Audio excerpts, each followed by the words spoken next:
തന്നെ ഫീൽ ചെയ്തു. പക്ഷെ അത് അതിന്റെ തുടക്കമായിരുന്നു എന്ന് ഞാൻ അപ്പോഴും റിയലൈസ് ചെയ്യുന്നില്ല. ഇത് എനിക്ക് ഇങ്ങനെ 32 വയസ്സൊക്കെ ആയിട്ട് എന്താ ഈ കല്യാണം 32 വയസ്സോ ആരാ പറഞ്ഞു 32 വയസ്സൊന്നും? ദൈവമേ, നാട്ടുകാർ വിചാരിക്കും എനിക്ക് അത്രയും പ്രായം. ചുമ്മാ പിന്നെ പറയുന്നത് വീഡിയോസിൽ മനോജേട്ടനെ കാണുന്നില്ല.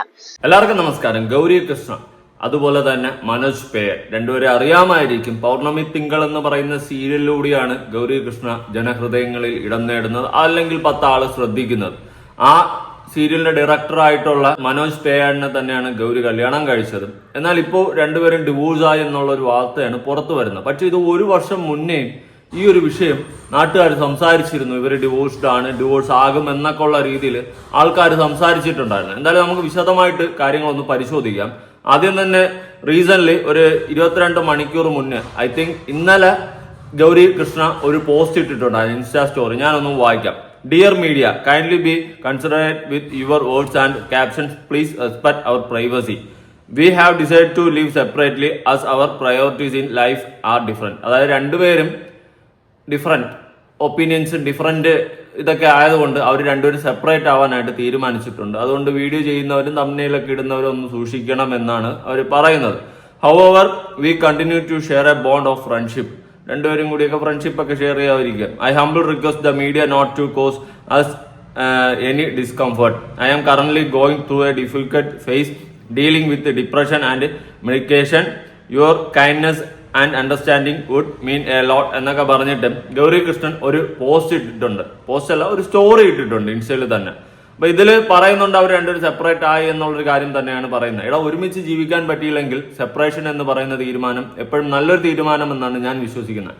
കാരണം എന്തിനാണ് ഒരു റിലേഷൻ ആയാലും ഒരു കുടുംബജീവിതമായാലും നമുക്ക് ഒരുമിച്ച് ജീവിക്കാൻ പറ്റുന്നില്ല, നമ്മുടെ പാർട്ട്ണറായിട്ട് നമ്മൾ ഒട്ടും സാറ്റിസ്ഫൈഡ് അല്ല, രണ്ടുപേരുടെ ഒപ്പീനിയൻസും വേറെ വേറെയാണ്, പരസ്പരം ഒരു ബോണ്ടിങ് ഇല്ല, ഇങ്ങനെയൊക്കെ വന്നു കഴിഞ്ഞാൽ ഉറപ്പായിട്ട് ആ റിലേഷൻ ബ്രേക്ക് ചെയ്യുന്നത് തന്നെയാണ് നല്ലത്. അതിപ്പോ ഏത് റിലേഷൻ ആയാലും എന്ത് റിലേഷൻ ആയാലും. പിന്നെ ഞാൻ എപ്പോഴും മനസ്സിലാക്കുന്നത് ഒരിക്കലും വേർതിരിവില്ലാത്ത അല്ലെങ്കിൽ വേർപിരിയലില്ലാത്ത ഒരു റിലേഷൻ എന്ന് പറയുമ്പോൾ നമ്മുടെ രക്തബന്ധങ്ങൾ മാത്രം തന്നെയാണ്. അച്ഛൻ, അമ്മ, സഹോദരൻ, ഈ ബന്ധങ്ങൾക്ക് മാത്രം എത്ര അടിയും വഴക്കം കൂടിയാലും അതിനൊരു വേർപിരിയുന്ന ഒരു സിറ്റുവേഷൻ ഇല്ല. നമ്മൾ അടിയും വഴക്കം കൂടി ചിലപ്പോൾ തിരിഞ്ഞിരിക്കും, കുറച്ച് ദിവസം കഴിയുമ്പോൾ ചിലപ്പോൾ വീണ്ടും ആ ഒരു റിലേഷന് വേർതിരിവില്ല. ബാക്കി എല്ലാ റിലേഷനും ശാശ്വതമല്ല. വേർതിരിവ് അല്ലെങ്കിൽ വേർപിരിയൽ എന്ന് പറയുന്ന ഒരു ഓപ്ഷൻ അവിടെ ഉണ്ട് എന്ന് തന്നെ നമ്മൾ മനസ്സിലാക്കണം. എന്തായാലും ഒരുമിച്ച് ഗൗരിക്കും മനോജിനും ജീവിക്കാൻ പറ്റാത്തത് കൊണ്ട് രണ്ടുപേരും ഇങ്ങനെ ഒരു ഡിസിഷൻ എടുത്താൽ ഒട്ടും ഒരു തെറ്റില്ല. അതിന്റെ പേരിൽ അവർ സൈബർ അറ്റാക്ക് ചെയ്യേണ്ട, നിന്റെയൊക്കെ കഴപ്പുകൾ അങ്ങനെയാണ് ഇങ്ങനെയാണെന്നൊക്കെ പറഞ്ഞ് കമന്റ് ഇട്ട് അവർ തെറി വിളിക്കേണ്ട ഒരു കാര്യമില്ല. അവർക്ക് ഒരുമിച്ച് ജീവിക്കാൻ പറ്റുന്നില്ല, അവർ രണ്ടുപേരും സെപ്പറേറ്റ്. എന്ത് തെറ്റിയിരിക്കണം? അതിൽ ഒരു തെറ്റുമില്ല. എല്ലാവരുടെ വീടുകളിലും പ്രശ്നങ്ങളും കാര്യങ്ങളൊക്കെ ഉണ്ട്. പക്ഷെ നമ്മളത് നമ്മുടെ വീടുകളിൽ തീർക്കുക, നാട്ടുകാരെ അറിയിക്കാണ്ടിരിക്കുക. ഫാമിലി വ്ളോഗ് ചെയ്യുന്നതെന്ന് വെച്ച് കഴിഞ്ഞാൽ ഡിവോഴ്സ്, കോപ്പ്, തേങ്ങ, തൊലി ഉരിച്ചെന്നൊക്കെ പറഞ്ഞുകൊണ്ട് അങ്ങോട്ട് തുടങ്ങും. നമ്മൾ അങ്ങനെയൊന്നും ചെയ്യാതിരിക്കുക. എന്തായാലും ഗൗരി നൈസായിട്ടൊരു പോസ്റ്റ് ഇട്ടിട്ടുണ്ട്. രണ്ടുപേർക്കും ഒരുമിച്ച് ജീവിക്കാൻ പറ്റുന്നില്ല, രണ്ടുപേരുടെ ചിന്താഗതികൾ വേറെയാണ്, അതുകൊണ്ട് നമ്മൾ സെപ്പറേറ്റ് ആകുന്നു അല്ലെങ്കിൽ ആയി എന്ന് പറഞ്ഞുകൊണ്ട് ഒരു പോസ്റ്റ് ഇട്ട് അതിന്റെ പേരിൽ എല്ലാവരും കൂടി എടുത്തിട്ട് അലക്കാൻ നിൽക്കരുതെന്നാണ് ഗൗരി പറയുന്നത്. ന്യായമായിട്ടുള്ള കാര്യമല്ല, എനിക്ക് അങ്ങനെയാണ് ഫീൽ ചെയ്തിട്ടുള്ളത്. എന്തായാലും ഇവിടെ വിഷയം ഈ ഗൗരി മനോജ് എന്തിന് വേർപിരിഞ്ഞു എന്നുള്ള ചോദ്യം കുറെ പേര് ചോദിക്കുന്നുണ്ട്, കുറെ റൂമേഴ്സ് കേൾക്കുന്നുണ്ട്, വേറെ വേറെ എന്തൊക്കെയോ പറയുന്നുണ്ട്. ഞാൻ അതിലോട്ടൊന്നും പോകുന്നില്ല, കാരണം എല്ലാ റൂമേഴ്സാണ്. അവർ രണ്ടുപേരും റീസൺസ് ഇതുവരെ പറയാത്ത സ്ഥിതിക്ക് നമുക്ക് ഈ റൂമേഴ്സ് എടുത്ത് വെച്ചിട്ട് അങ്ങനെയാണ് എന്ന് പറയാൻ ഒരിക്കലും സാധിക്കത്തില്ല. അതുകൊണ്ട് തന്നെ റൂമേഴ്സിന് ഞാനിവിടെ ഒരു മൈൻഡ് ചെയ്യുന്നില്ല. ഇനി ഗൗരി 1 വർഷം മുന്നേ ഒരു മീഡിയ ചാനലിന് കൊടുത്തിട്ടുള്ള ഒരു ബൈറ്റ് ഞാനൊന്ന് കൊടുക്കാം. അതായത് 1 വർഷത്തിന് മുന്നേ തന്നെ ആൾക്കാർ പറയുന്നുണ്ട് ഇവർ ഡിവോഴ്സ് ആവാൻ പോകണം എന്നൊക്കെ. അപ്പൊ നിങ്ങളൊന്ന് ആലോചിച്ച് നോക്ക്. ഞാൻ എന്തായാലും ആ വീഡിയോ ഒന്ന് കൊടുക്കാം. പിന്നെ പറയുന്നത് വീഡിയോസിൽ മനോജേട്ടനെ കാണുന്നില്ല. മനോജേട്ടൻ ഒരു ഡയറക്ടറാണ്. 16 to 17 days he's completely going for shoot. രാവിലെ 6:30 പോയാൽ 11:30 വരുന്നത്. ആ സമയത്ത് ചിലപ്പോൾ ഞാൻ ഉറങ്ങിപ്പോകും. പിന്നെ കാണുന്നത് ഒരു 3-4 days ആണ് പുള്ളിയെ നമുക്ക് കിട്ടുന്നത്. ആ 3-4 days എനിക്ക് വ്ലോഗ് എടുത്തോണ്ടിരിക്കുക, ഞങ്ങൾ ലൈഫ് എൻജോയ് ചെയ്യും. ഇതൊക്കെയാണ് ഇതിന്റെ ബേസിക് ആയിട്ട്. അപ്പൊ അങ്ങനെ ഒരു സിറ്റുവേഷനിലാണ് ഈ കുറച്ച്. ഓക്കെ, മനോജേട്ടന് നിങ്ങളുടെ കൂടെ വ്ളോഗിലൊന്നും കാണാനില്ലല്ലോ, അപ്പൊ നിങ്ങൾ രണ്ടുപേരും എവിടെയാണ്, സെപ്പറേറ്റ് ആണോ എന്നൊക്കെയുള്ള ചോദ്യങ്ങൾ ആ സമയത്ത് ഇവരുടെ ഫാൻസും ഇവരുടെ ആരാധകരുമായിട്ടുള്ള ആൾക്കാരൊക്കെ ചോദിച്ചു തുടങ്ങി. അതിനെ തുടർന്നിട്ടാണ് ഗൗരി ഇങ്ങനെ ഒരു റിപ്ലൈ കൊടുത്തത്.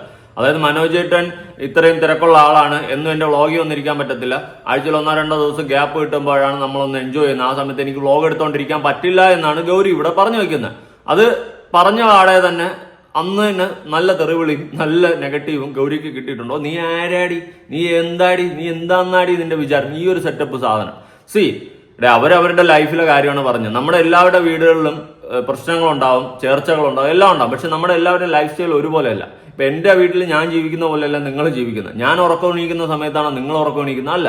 നിങ്ങൾക്ക് എല്ലാവർക്കും വ്യത്യസ്തമായ രീതികളും എല്ലാവർക്കും എല്ലാ രീതിയിലും പല പല കാര്യങ്ങളൊക്കെ ഉണ്ടാവും. പിന്നെ ഞാൻ എപ്പോഴും മനസ്സിലാക്കുന്ന ഒരു റിലേഷൻ അത് ഓപ്പോസിറ്റ് നിൽക്കുന്ന ആൾക്ക് താല്പര്യമില്ലെങ്കിൽ നമ്മൾ വിട്ടുകൊടുക്കുക, മാറിക്കൊടുക്കുക, അതാണ് ചെയ്യേണ്ടത്. അല്ലാണ്ട് ആ റിലേഷനെ പിടിച്ചു നിർത്തുകയല്ല ചെയ്യേണ്ടത്.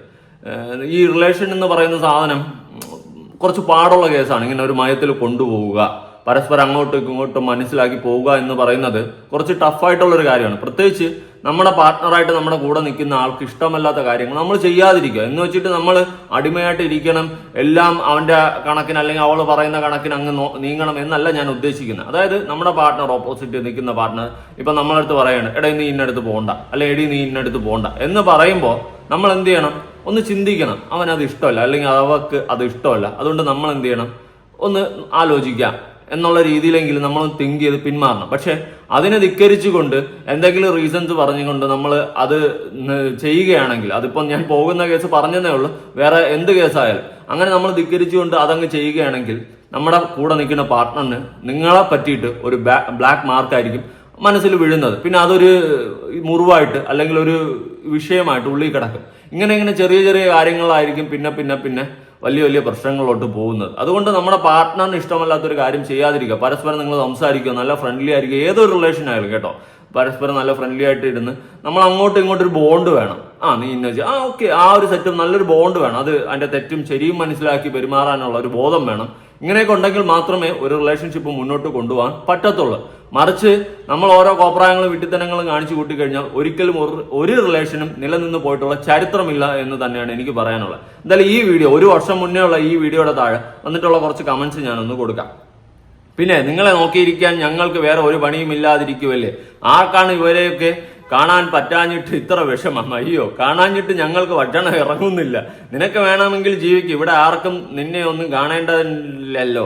ഏതോ സീരിയൽ എടുക്കുന്ന മനോജ് ചേട്ടൻ, നീ എന്നെ ബാഹുബലി ഡയറക്ടർ ആക്കിയല്ലോ, താങ്ക്സ്. എന്റെ പൊന്നടാവേ, നീ ആരാടി? നിങ്ങളെ കാണാൻ കൊതിയോടെ ഇരിക്കുന്നു. ആരാ? ഞങ്ങൾക്ക് കാണണ്ട. ഇത്തിരി വിചാരം കൂടുതലാണ്. ഓഹോ, പിന്നെ മനോജ് ചേട്ടനല്ലേ, രാജമൗലി അല്ലല്ലോ. ഹോ, എന്തൊക്കെ വലിയ സംഭവങ്ങളാണ് ഈ ലോകത്ത്. കേരള ജനത മൊത്തം ഉറക്കമില്ലായ്മയാണ് മനോജ് ചേട്ടനെ ചാച്ചിയുടെ കൂടെ കാണാത്തത് കൊണ്ട്. പ്യാവം കൊച്ചിന്റെ വിഷമം മനസ്സിലാക്കും എന്ന് പറഞ്ഞിട്ട് ഫുൾ ഊക്കാണ് 1 വർഷം മുന്നേ കിട്ടിയിട്ടുള്ളത്. എന്തിനാ അന്ന് ഗൗരി ഇങ്ങനെ പറഞ്ഞതെന്ന് ഞാൻ പിന്നെ ആലോചിച്ചു. ഈ കമന്റ് ബോക്സ് കണ്ട സമയത്ത് മൊത്തം കമന്റ് ഇങ്ങനെയാണ്, ആരാടി നീ, ഏതാടി നീ, എന്താടി എന്നൊക്കെ ഉള്ള സെറ്റപ്പിലായിപ്പോയി. സത്യം പറഞ്ഞാൽ ഗൗരി എനിക്ക് അറിയത്തില്ലായിരുന്നു. ഇങ്ങനെ ഒരു വിഷയം വന്നപ്പോഴാണ് ഞാൻ ഗൗരി ആരെന്ന് ഒക്കെ നോക്കുന്നത്. ഗൗരി അഭിനയിച്ചിട്ടുള്ള സീരിയലൊക്കെ അറിയാമെങ്കിൽ നിങ്ങൾ താഴെ ഒന്ന് കമന്റ് ചെയ്തേക്ക്. എനിക്കല്ലാതെ കൂടുതൽ പരിചയമൊന്നുമില്ല. ഞാൻ ഇപ്പോഴാണ് ആദ്യമായിട്ട് കാണുന്നത്. ഞാൻ ഇതുവരെ ശ്രദ്ധിച്ചിട്ടില്ല. പ്രത്യേകിച്ച് ഞാൻ സീരിയലൊന്നും കാണാറില്ല. പണ്ട് മാനസപുത്രി എങ്ങാണ്ട് കണ്ടിട്ടുണ്ട്, പിന്നെ കടമറ്റത്ത് കത്തനാർ കുട്ടിച്ചാത്തൻ, ഇങ്ങനെ ഒരു കുട്ടിക്കാല സമയത്ത് ഞാൻ കുറച്ച് സീരിയലൊക്കെ കണ്ടിട്ടുണ്ട്. അല്ലാണ്ട് പിന്നെ അങ്ങോട്ടൊന്നും ഞാൻ കണ്ടിട്ടില്ല. ആരൊക്കെ ഏതിലൊക്കെ അഭിനയിക്കണം പോലും എനിക്കറിയത്തില്ല. പിന്നെ എപ്പോഴും കേട്ട് പരിചയമുള്ള ദീപ്തി IPS, ഇത് മാത്രം അറിയാം, വേറെ ആരെയും എനിക്കറിയത്തില്ല. പിന്നെ നമ്മുടെ ആശാ ശരത്തൊക്കെ പണ്ട് മാനസപുത്രി എന്നാണെന്ന് തോന്നുന്നു ഇങ്ങോട്ട് കയറി വന്ന് സെറ്റായത്. അങ്ങനെ അതൊക്കെ അറിയാം കുറച്ച് പേരെയൊക്കെ. അല്ലാണ്ട് അധികം ആൾക്കാരൊന്നും സീരിയൽ ബേസിൽ എനിക്ക് അറിയത്തില്ല. ഓക്കെ, ഇനി മനോജ് ചേട്ടനും ഈ പറയുന്ന ഗൗരിയും കൂടി കുറെ ബാക്കിലുള്ള ഒരു വീഡിയോ നമുക്കൊന്ന് കാണാം. പറയുന്നവർക്ക് എന്തും പറയാനില്ല. നമ്മളെന്താണ്, നമ്മൾ എങ്ങനെ പോകുന്നുള്ളത് നമുക്ക് വ്യക്തമായിട്ട് അറിയാം.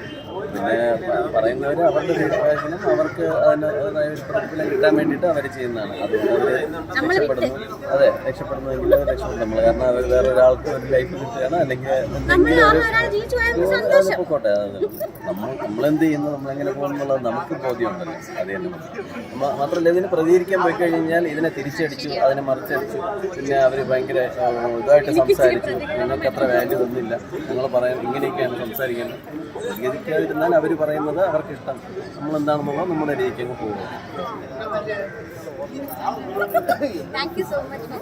ഓക്കെ, നൈസായിട്ടുള്ള മറുപടിയാണ്. കുറെ വർഷം, ഐ തിങ്ക് 1 year ബാക്ക് ഈ മനോജ് എന്ന് പറയുന്ന വ്യക്തി ആ ഡിവോഴ്സിനെ പറ്റിയൊക്കെ ചോദിച്ചപ്പോൾ കൊടുത്തിട്ടുള്ള മറുപടി നൈസ് മറുപടിയാണ്. പറയുന്നവർ എന്തെങ്കിലും പറയട്ടെ എന്നൊക്കെ. എന്നാൽ ഇന്ന് അവർ വേർപിരിഞ്ഞിരിക്കുകയാണ്. സത്യം പറഞ്ഞാൽ ഇങ്ങനെ ഒരു വേർപിരിയൽ കാണുന്ന സമയത്ത് അന്ന് പറഞ്ഞവര് ഇന്ന് കൈയടിക്കുന്നുണ്ടാവും സീരിയസ്ലി. കാരണം അന്ന് നീ കുറെ കുന്തളിപ്പ് ഓർത്താനും പറഞ്ഞില്ലടാ, ഇന്ന് കണ്ട നമ്മൾ പറഞ്ഞ സത്യമായില്ല എന്നൊക്കെ പറഞ്ഞ് ചിലപ്പോൾ കൈയടിക്കുന്നുണ്ടായിരിക്കും, മേ ബി, അറിയത്തില്ല. എന്തായാലും എനിക്ക് ഇതൊരു ഇതായിട്ടൊന്നും തോന്നുന്നില്ല. അവർക്ക് രണ്ടുപേർക്കും ഒന്നിച്ചു പോകാൻ പറ്റിയില്ല, രണ്ടുപേരും വേർപിരിഞ്ഞു, ഒരു തെറ്റുമില്ല. എന്തിനും ഒന്നിച്ചു പോകാൻ പറ്റാത്ത റിലേഷനിൽ ഇറുകി മുറുകി നിൽക്കണം? ഒരു ജീവിതമല്ലേ ഉള്ളൂ, അല്ലേ? അതുകൊണ്ട് ഓപ്പോസിറ്റ് നിൽക്കുന്ന ആൾക്ക് വേണ്ടെന്നൊരു തോന്നൽ നമുക്ക് ഫീൽ ചെയ്താൽ തന്നെ നമ്മൾ ഇട്ടിട്ട് പോവുക എന്നതാണ് അവിടെ ഒരു ബെറ്റർ ഓപ്ഷൻ ആയിട്ടുള്ളത്.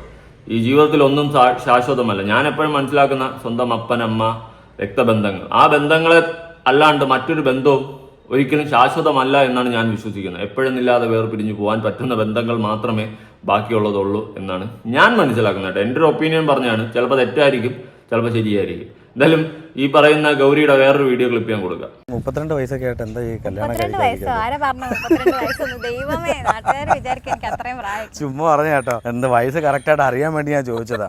എനിക്കൊന്ന് ഓൾമോസ്റ്റ് 25-26 വയസ്സ് കാണുമായിരിക്കും. അല്ല, കുറച്ചൊരു കൂടുതലാണ്, 27. വിവാഹത്തെ കുറിച്ചൊക്കെ ഉള്ളൊരു തീരുമാനങ്ങൾ എന്തെങ്കിലും വിവാഹത്തെ കുറിച്ച് ഏകദേശമൊക്കെ തീരുമാനമൊക്കെ ആയിട്ടുണ്ട്. പക്ഷെ ഇപ്പം ഞാൻ റിവീൽ ചെയ്യുന്നില്ല. അപ്പോൾ ഉണ്ടല്ലേ, ഏകദേശം തീരുമാനമായി. ആളിന് ജോലി ഇൻഡസ്ട്രി തന്നെയാണോ അതോ? അതൊക്കെ പിന്നീട് പറയാം. എന്തായാലും എന്തെങ്കിലും നമ്മുടെ പ്രേക്ഷകരോട് പറയൂ. അത്രയും ഞാൻ ചോദിച്ചതല്ലേ. അതല്ല, വിവാഹം എന്നൊക്കെ പറയുന്നത് നമ്മൾ അത്രയും പേഴ്സണൽ കാര്യമാണ്. ഞാനത് എന്തായാലും ഞാൻ അനൗൺസ് ചെയ്യും. അങ്ങനെ വലിയ ചടങ്ങായിട്ട് നടത്താനൊന്നും എനിക്ക്. എങ്കിലും അത് ഏകദേശം ആക്കി വെച്ചിരിക്കുകയാണോ? ജാതകമൊക്കെ നോക്കണം, അങ്ങനെ കുറച്ച് അപ്പൊ തീർച്ചയായിട്ടും അപ്പൊ അത് ഇൻഡസ്ട്രിന്നകത്തുന്നുള്ള ആളല്ല, വലിയ നല്ല ജോലിയുള്ള ഒരാൾ തന്നെ ആയിരിക്കും. ജാതകത്തിന്റെ കാര്യം പറഞ്ഞത്. എനിവേ, എന്തായാലും all the best. Thank you. Okay, ഇത് കല്യാണത്തിന് മുന്നേ ഉള്ള ഒരു വീഡിയോ ആണ്. ഈ വീഡിയോയിൽ നിന്ന് ഗൗരി പറയുന്നത് മനസ്സിലാകും. അവർ തമ്മിൽ ഇഷ്ടത്തിലായി, അതിനുശേഷം ജാതകമൊക്കെ നോക്കി കല്യാണത്തിന് വേണ്ടിയിട്ടുള്ള ഒരുക്കങ്ങളാണ് നടക്കുന്നതെന്ന്. കയ്യെത്തും ദൂരത്തും എന്നെങ്ങാണ്ടാണ് സീരിയൽ. അതിനുശേഷം വേറെ ഒരുപാട് സീരിയലൊക്കെ ഉണ്ടെന്ന് തോന്നുന്നു, എനിക്കറിയത്തില്ല കേട്ടോ. ഞാൻ കണ്ടിട്ടുണ്ടെന്ന് തോന്നുന്നു, എനിക്ക് എന്നാലും ഫേസ് അങ്ങോട്ട് വലുതായിട്ട് കണക്ട് ആവുന്നില്ല. കൊള്ളാം. ഇനി വേറൊരു വീഡിയോ ക്ലിപ്പ് കൊടുക്കാം. അതായത് ഇന്റർവ്യൂ ആണ്. ഈ പറയുന്ന മനോജും ഗൗരിയും കൂടി ഒരുമിച്ചുള്ള ഒരു ഇന്റർവ്യൂവിന്റെ ഒരു ചെറിയ ക്ലിപ്പാണ്. Mile stone മേക്കറിലുള്ളതാണ്. ബെഡ്റൂമിലൊക്കെ കയറി സാർന്ന് വിളിക്കുന്നത് എന്തൊരു അങ്ങനെ വിളിക്കില്ല. അതെ, ഇത് മതിയോ, അത് വേണോ, ഞാനൊന്നും അങ്ങനെ അഡ്രസ് ചെയ്ത് വിളിക്കാറില്ല. ഇന്നലെ ആണെങ്കിലും എനിക്ക് ചൂടുവെള്ളം വേണോ എന്ന് ചോദിക്കണം. അപ്പൊ ഞാൻ അതെ ചൂടുവെള്ളം വേണം. അതെ, അത് ചിത്രം സിനിമയില് പറയുന്ന പോലെ അതെ ഊണ് കാലായി എടുത്തു വെച്ചിട്ടുണ്ട്, വന്ന് കഴിച്ചോളൂ. അതെ, ഇനി വേറെ എന്തെങ്കിലും വേണോ? ഇത് തന്നെയാണ് അവസ്ഥ. അറിയാവുന്ന ഒരു പണി നമ്മൾ വൃത്തിയായിട്ട് ചെയ്യുന്നുണ്ട്, അത് പോരെ ഇനി. അല്ല അല്ല അല്ല, ഞാൻ ഫസ്റ്റ് നോട്ട് വഴക്കായിരുന്നെങ്കിലും ഞാൻ അട്രാക്റ്റഡ് ആയത് റൊമാൻറ്റിക് സീൻസ് ഒക്കെ വന്ന് അഭിനയിച്ച്. ഞങ്ങൾ തമ്മിൽ ഫൈറ്റ് സീൻസ് ഉണ്ടായിരുന്നു. ഞാൻ വിഷ്ണുവേട്ടനുമായിട്ട് ഹസ്ബൻഡ് ആൻഡ് വൈഫ് ആണെങ്കിലും ഫൈറ്റ് സീൻസ് ഉണ്ടായിരുന്നു. അതൊക്കെ വന്ന് ചെയ്യുന്നതും ഒക്കെ കണ്ടപ്പോഴത്തേക്കും എനിക്ക് ഭയങ്കര രസമായിട്ട് തോന്നി. എനിക്ക് അന്നേ മനസ്സിലായി നല്ലതായിട്ടൊരു ആക്ട് ചെയ്യാനുള്ള ഒരു ഇതുണ്ട്. കാക്കിക്കുള്ളിലെ കലാകാരൻ. അയ്യോ, ഒന്നും പറയാനില്ല. എന്തായാലും കൊള്ളാം. അങ്ങോട്ടും ഇങ്ങോട്ടും പൊക്കി പൊക്കി അടിക്കുന്നുണ്ട്. നല്ലൊരു ഇന്റർവ്യൂ ആയിരുന്നു കേട്ടോ. അതിന്റെ ചെറിയൊരു ക്ലിപ്പാണ് ഞാൻ നിങ്ങൾക്ക് കാണിച്ചു തന്നത്. ഓക്കെ, ഇത് കണ്ടപ്പോഴും അന്ന് അവർ അത്രയും ബോണ്ടായ സ്നേഹമായിരുന്നു. പരസ്പരം ഇഷ്ടപ്പെട്ടതാ കൊണ്ടാണല്ലോ അവർ കല്യാണം കഴിച്ചത്. അതിനുശേഷം അവർക്ക് ഒന്നിച്ചു പോകാൻ പറ്റിയില്ല, ബ്രേക്കായി. അത് അങ്ങനെ കാര്യമൊന്നുമില്ല. എന്തോ വലിയ സംഭവമാക്കി എടുത്ത് തലയിൽ കയറ്റി വെക്കേണ്ട കാര്യമൊന്നുമില്ല. എനിക്കത് പറയണമെന്ന് തോന്നി. ഇനി ഗൗരിയുടെ വേറൊരു വീഡിയോ ക്ലിപ്പ് ഞാൻ ഒന്ന് കൊടുക്കാം കേട്ടോ. വരുന്നതൊക്കെ മോശം എന്നല്ല ഞാൻ പറഞ്ഞത്, എന്നാലും ഞാൻ എക്സ്പെക്ട് ചെയ്യുന്ന ലെവലിലേക്കുള്ള ഒരു പ്രൊജക്ട് വരാൻ വേണ്ടിയിട്ടാണ് ഞാൻ കറന്റ് വെയിറ്റിംഗ്. ഞാൻ കഴിഞ്ഞ ദിവസം ഇൻസ്റ്റാഗ്രാമിൽ ഒരു ജസ്റ്റ് ഒരു ആസ്ക് മീ സംതിങ് എന്ന് പറഞ്ഞ ഒരു സ്റ്റോറി ഇട്ടിരുന്നു. അപ്പം എനിക്ക് കുറേ ക്വസ്റ്റ്യൻസ് വന്നു. അതിൽ കുറച്ചൊക്കെ ഞാൻ സെലക്ട് ചെയ്ത് വെച്ചിട്ടുണ്ട്. അതിൽ 2-3 ക്വസ്റ്റ്യൻസിനുള്ള ഉത്തരം ഞാനിപ്പോൾ തരാം. ഫസ്റ്റ് എനിക്ക് ഒരു വന്നതിൽ മെജോറിറ്റി ഓഫ് ക്വസ്റ്റ്യനും എന്തുകൊണ്ടാണ് സീരിയൽ ഇപ്പോൾ ചെയ്യാത്തതെന്നുള്ളതായിരുന്നു. ചെയ്യാത്തത് എന്ന് പറഞ്ഞാൽ പേർപ്പസ്ഫുള്ളി ചെയ്യാതിരിക്കുന്നതല്ല. ആക്ച്വലി ലാസ്റ്റ് ചെയ്തത് എൻ്റെ സീരിയൽ എന്ന് പറഞ്ഞ് ലാസ്റ്റ് ചെയ്തത് പൗർണമി തിങ്കളാണ്. അത് കഴിഞ്ഞ് ഞാൻ ചെറിയൊരു ഗസ്റ്റ് അപ്പിയറൻസ് സി കേരളത്തിൽ ചെയ്ത് അതായിരുന്നു ലാസ്റ്റ് നമ്മൾ നിർത്തിയത്. അത് കഴിഞ്ഞിട്ട് എനിക്ക് സ്റ്റഡീസ് കംപ്ലീറ്റ് ചെയ്യാനുണ്ടായിരുന്നു. എനിക്ക് തോന്നി ഞാനൊരു 18 ഇയേഴ്സിൽ തുടങ്ങിയതാണ്. അപ്പോൾ ഡിഗ്രി കംപ്ലീറ്റ് ചെയ്തു, പക്ഷെ ഞാൻ PG ചെയ്തിട്ടില്ലായിരുന്നു. അത് കഴിഞ്ഞിട്ട് അത് കംപ്ലീറ്റ് ചെയ്യണം എന്നുള്ളത് കൊണ്ടാണ് ഞാനൊരു 2 ഇയേഴ്സ് ഗ്യാപ്പ് എടുത്തത്. ആക്ച്വലി അത് പേർപ്പസ്ഫുള്ളി എടുത്തതാണ്. പിന്നെ ഒരു 2 ഇയേഴ്സ് കല്യാണം കഴിഞ്ഞ് അതിൻ്റെ കുറച്ച് തിരക്കുകൾ അങ്ങനെ പോയി. ഇപ്പം കറൻ്റ്ലി ഞാൻ തിരിച്ചു വരുന്നതിനെ പറ്റി ചിന്തിച്ച് തുടങ്ങിയിട്ടുണ്ട്, പക്ഷെ കൺഫേം ആയിട്ടില്ല.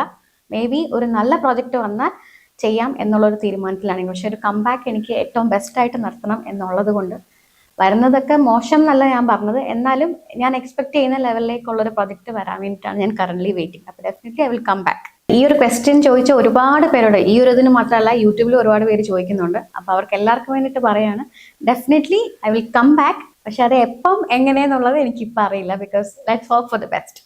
ഓക്കെ, ഗൗരി ഒരു തിരിച്ചുവരെ നടത്തുമെന്നാണ് ഈ ക്ലിപ്പിൽ പറഞ്ഞു വെക്കുന്നത്. ഞാൻ ഈ ക്ലിപ്പ് കൊടുക്കാനുണ്ടായ റീസൺ വേറെ ഒന്നുമില്ല. ഇതിന്റെ ഇടയിൽ ഒരു ഡയലോഗ് പറയുന്നുണ്ടായിരുന്നു. ഡിഗ്രി കഴിഞ്ഞിട്ട് PG കംപ്ലീറ്റ് ചെയ്തിട്ടില്ലായിരുന്നു, പിന്നെ ആക്ടിങ്, പിന്നെ കല്യാണം, ഇതിന്റെയൊക്കെ തിരക്കുകൾ, അങ്ങനെ ഒരു ടോക്ക് ഇങ്ങനെ പോകുന്നതിനിടയിൽ ഞാൻ ശ്രദ്ധിച്ചൊരു കാര്യമാണ്, ഈ അഭിനയത്തിലോട്ടൊക്കെ കയറുവാൻ മിക്കവരും പിന്നെ അവരുടെ ഒരു എന്താ പറയാ പഠിത്തം അത് ഇതൊക്കെ ഉപേക്ഷിക്കാറുണ്ട്. നമ്മൾ അങ്ങനെ ചെയ്യാൻ പാടില്ല സത്യം പറഞ്ഞാൽ. കാരണം നാളെ നമുക്കൊരു സിനിമയോ സീരിയലോ കിട്ടിയില്ലെങ്കിലും നമ്മൾ പഠിച്ചത് കൊണ്ട് നമുക്ക് എന്തെങ്കിലും നേടാൻ പറ്റണം. പക്ഷെ ഒരു പ്രായം കഴിഞ്ഞാൽ പിന്നെ കയറി PG ഉണ്ടാക്കാൻ പോകാനൊക്കെ കുറച്ച് മെനക്കേടായിരിക്കും. അതുകൊണ്ട് നമ്മൾ ആ ഒരു ഫ്ലോയിൽ ഈ അഭിനയിക്കുന്നതിന്റെ കൂട്ടത്തിൽ തന്നെ നമ്മളെ പഠനവും കംപ്ലീറ്റ് ചെയ്യണം. നമുക്ക് ഏതൊക്കെ സർട്ടിഫിക്കറ്റ് എടുക്കാൻ പറ്റും ആ ഒരു ട്രാക്കിൽ അങ്ങോട്ട് പോവുക. അല്ലെങ്കിൽ നമുക്ക് നേരത്തെ ജീവിക്കാനുള്ള വകുപ്പൊക്കെ ഉണ്ടാവണം, എങ്കിൽ കുഴപ്പമില്ല. അല്ലെങ്കിൽ നമ്മൾ ഇത് കംപ്ലീറ്റ് ചെയ്ത് തന്നെ പോകണം. ഇപ്പൊ ഡിഗ്രി കഴിഞ്ഞാൽ PG എടുക്കണം, അങ്ങനെ പോകണം. ഞാൻ ഈ ഗൗരിയുടെ ഒരു വർത്തമാനത്തിൽ നിന്ന് ഈ അഭിനയത്തിന്റെ ഇടയിലും അവൾ എങ്ങനെയോ നൈസായിട്ട് PG എടുക്കാനൊക്കെ പോയിരിക്കുന്നു. അത് നല്ലൊരു ഓൾഡേ ആയിട്ടാണ് എനിക്ക് തോന്നിയത്. ഇനി ഡിപ്രഷനെ പറ്റിയിട്ട് കുറച്ച് കാര്യങ്ങൾ ഗൗരി പറയുന്നുണ്ട്. കുറച്ച് വാലിഡ് ആയിട്ടുള്ള പോയിന്റ്സ് ആണ്, നമുക്കൊന്ന് നോക്കാം. എന്നെ ഫീൽ ചെയ്തു. പക്ഷെ അത് അതിന്റെ തുടക്കമായിരുന്നു എന്ന് ഞാൻ റിയലൈസ് ചെയ്യുന്നില്ല. ഇത് എനിക്ക് ഇങ്ങനെ ഒരു ഡിപ്രഷന്റെ സ്റ്റാർട്ടിങ് ആണ്, അതുകൊണ്ടാണ് എനിക്ക് ഇങ്ങനെ അഭിനയിക്കാൻ തോന്നാത്തത് എന്നൊന്നും എനിക്കത് അന്ന് മനസ്സിലായില്ല. പക്ഷെ ഇപ്പം ഐ റിയലൈസ് അത് അതിന്റെ പാർട്ടായിരുന്നു, ഞാൻ മാറിയിരുന്നത്. പക്ഷെ അവരെല്ലാരും വെച്ചാൽ അതുകൊണ്ടാണ്. പക്ഷെ വൺസ് കുറച്ച് പോയപ്പോഴത്തേക്കും അവർക്ക് തന്നെ മനസ്സിലായി കൈ നിൽക്കുന്നില്ല. വല്ലാത്തൊരവസ്ഥ എന്ന് പറഞ്ഞാൽ എന്റെ ലൈഫിൽ ഏറ്റവും മോശപ്പെട്ട അവസ്ഥയിലൂടെയാണ് ഞാൻ പൊക്കോണ്ടിരുന്നത് ആ സമയത്ത്. ഒട്ടും, അതായത് നമ്മൾ ജീവിക്കുന്നതിന് ഒരു പർപ്പസ് ഇല്ല എന്ന് തോന്നുന്ന അവസ്ഥ. ഒന്നിനോടും താല്പര്യം ഉണ്ടാവില്ല. ചില സമയത്ത് നമ്മള് ഇപ്പം അതിന്റെ കുറച്ച് സിംറ്റംസ് ആണ്. ഒന്നിനോടും താല്പര്യം ഉണ്ടാവില്ല, നമുക്ക് ഇഷ്ടപ്പെട്ട കാര്യങ്ങൾ ചെയ്യാൻ തോന്നില്ല, ചുമ്മാ സങ്കടം വരും, ചുമ്മാ കരയും, ചിലപ്പോ പെട്ടെന്ന് ഭയങ്കര സന്തോഷം വരും, ചിലപ്പോ പെട്ടെന്ന് ദേഷ്യം വരും, ഭയങ്കര ഇറിറ്റേഷൻസ് ഉണ്ടാവും. പിന്നെ നമ്മുടെ കുറച്ചങ്ങോട്ട് കഴിഞ്ഞപ്പോഴത്തേക്കുമാണ് എനിക്ക് തന്നെ മനസ്സിലായിട്ട് ഞാനൊരു ഡോക്ടറെ പോയി കണ്ടു. കോട്ടയത്തുള്ള ഡോക്ടർ സുരേഷ് നയന എന്ന് പറഞ്ഞൊരു ഡോക്ടറെയാണ് ഞാൻ. ഓക്കെ, കുറച്ചധികം കാര്യങ്ങളൊക്കെ പറയുന്നുണ്ട്, ഡിപ്രഷൻ അത് ഇതൊക്കെ.